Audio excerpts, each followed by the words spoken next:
Welcome to this Delph Stack tutorial video. In today's video, I'm going to show you how to create conditional questions in Google Forms. Whether you're collecting feedback, running a survey, or simply want to make your forms smarter and more interactive, this simple step-by-step guide will walk you through everything you need to know, even if you're a complete beginner. First, open Google Forms and start a new blank form.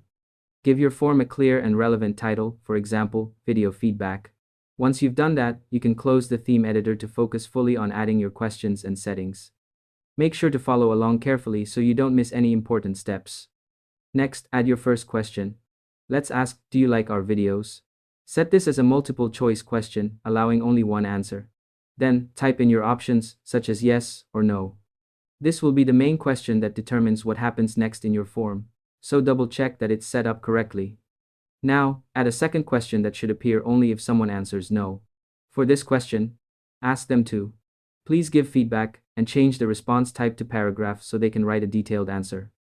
If you want, you can click the three dots and select response validation to set a character limit, but that's completely optional. The key here is making this question conditional, based on the first response. To set up the conditional logic, click the three dots on the first question and select Go to section based on answer.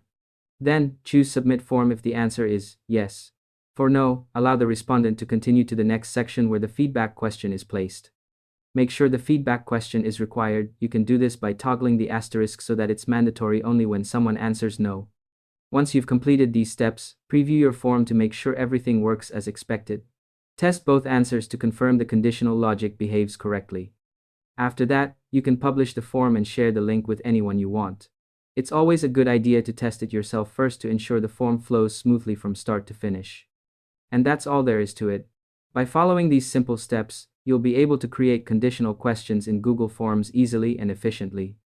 Thanks for watching this Delph Stack tutorial video, and I hope you found it helpful. If this helped you out, share it with others who want to build smarter and more dynamic forms. You might just make someone's day a little easier.